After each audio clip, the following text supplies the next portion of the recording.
The hot sauce, known as Tabasco sauce, is from the United States and is crafted with fiery chilies, vinegar, and salt.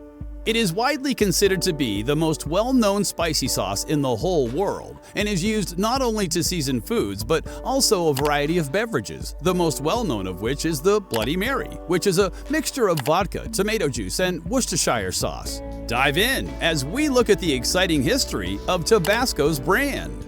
19th century. The history of Tabasco may be traced back to the 1850s, when Edmund McIlhenny, a banker in New Orleans, was presented with a gift of some dried peppers that had been bought in Mexico during the United States-Mexican War by a soldier coming to New Orleans from New Mexico.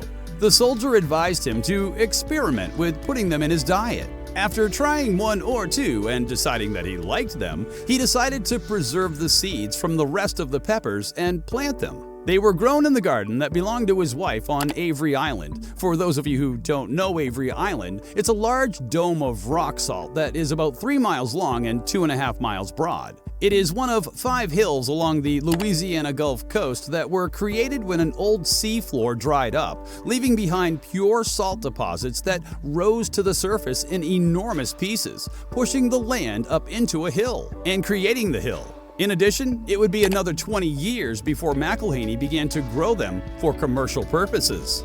Thus, this is what happened. Edmund McIlhenny and his wife were forced to flee the city in April of 1863 when the Union Army invaded it during the American Civil War, which lasted from 1861 to 1865. They found safety on Avery Island, which was located in rural Iberia Parish, and it was there that her family had operated a salt mine. In 1863, the United States Union soldiers invaded the island and took control of the salt mines because there was such an abundance of salt on the island. As a result, the McIlhenny family was forced to flee to Texas, and they did not come back until the war was over. During the course of the Civil War, the territory that would later be known as Iberia Parish was a violently fought battleground between Union and Confederate soldiers. Their combat lines passed through the region on many occasions, and Union forces pillaged the town on 2 separate occasions. They also took control of the Weeks family house, which was renamed Shadows on the Teche, and utilized it as a command post. However, this was done after the estate had already been pillaged. When the McIlhenny family returned home, they discovered that their plantation had been destroyed and that their house had been ransacked. But one thing was left behind, and that was a crop of capsicum hot peppers. Therefore, in 1868, he developed a hot sauce by combining vinegar, Avery Island salt, and chopped capsicum peppers with sauce. His goal was to transform the peppers into a source of money. McIlhenny placed samples of their aged sauce in 350 discarded cologne bottles and distributed them to potential wholesale customers as a marketing strategy. He gave General Hazard, who was the federal administrator in charge of the area, some of his sauce. The general had a refined palate and could recognize quality when he tasted it. And since the general's brother resides in New York, the general writes him a letter explaining that the chili pepper sauce McIlhenny sent him was made from a previously unknown kind and that it was really good.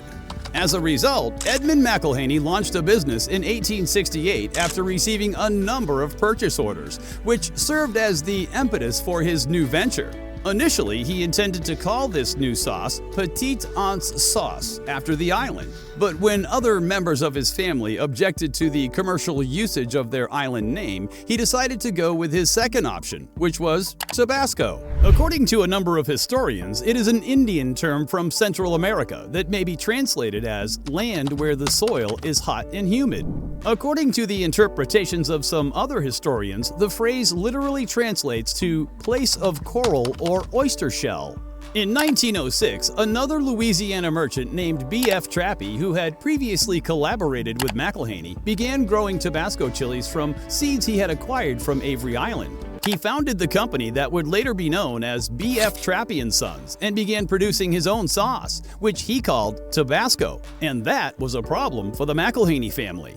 Therefore, after decades of resistance to press charges against B.F. Trappy, the McIlhenny family responded to this issue by securing a trademark for their Tabasco brand. In the year 1921, an American bartender named Fernand Pete Patillo worked in Paris. He was responsible for mixing some vodka and tomato juice. The story goes that Patillo remarked, "It was suggested that we call the drink Bloody Mary because it reminded him of the Bucket of Blood Club in Chicago and a girl there named Mary." Thus, in the year 1934, Patillo introduced the beverage to the King Cole Bar at the St. Regis Hotel located in New York City. When he got to New York, that's when he started adding things like pepper, Worcestershire sauce, Tabasco, lemon, lime, and horseradish. Patillo promoted his beverage made from tomato as a remedy for hangovers. It's said that American singer George Jessel accidentally spilled one of the red drinks on a young lady named Mary, which led to the drink being renamed many times until it was eventually given the name Bloody Mary. Originally known as the Bucket of Blood, the drink went on to be dubbed Red Snapper and Morning Glory before finally being given its current name. In 1929, Trappy established a second factory, this time in New Iberia, in addition to its original facility in Lafayette. The trademark infringement case brought by the McElhaney family against the Trappy family in the same year was successful. Since that time, only the McElhaney sauce could be labeled Tabasco, and rivals were forced to content themselves with just placing Tabasco chilies on their list of ingredients. For the previous 31 years, the two businesses had battled with sauces that had similar brand names.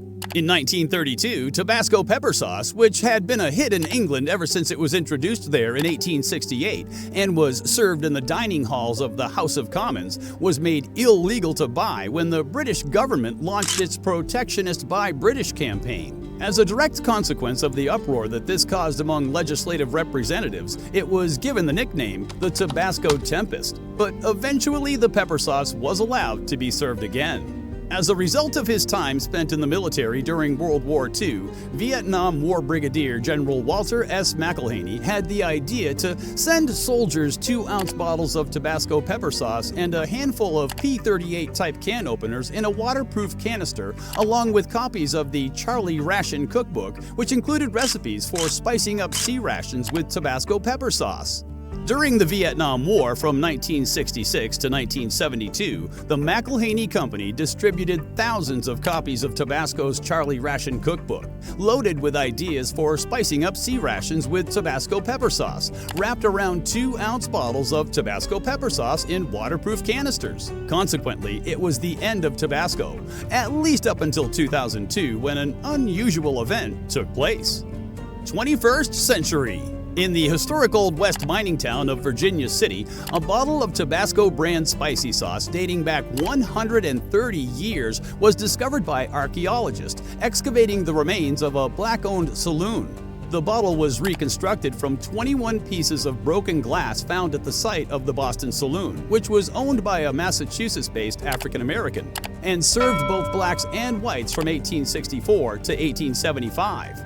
This bottle is the earliest known example of the Tabasco bottle design. Kelly Dixon, administrator of the Comstock Archaeology Center, who is directing the excavation near Virginia City, approximately 20 miles southeast of Reno, found the Tabasco bottle particularly intriguing because of what it says about African American food and the growth of the West. As a result, the year 2002 was the year when Tabasco made its comeback, and even now it is still a well-known brand. Currently, the McElhaney Company makes, under the Tabasco brand name, a number of additional chili sauces, ranging from moderate to extremely hot, in addition to its signature red chili sauce. Now that you know how Tabasco came to be and how lucky we are to have found it, are you ready to give it a thumbs up? Let us know in the comments. But that's all for today. See ya!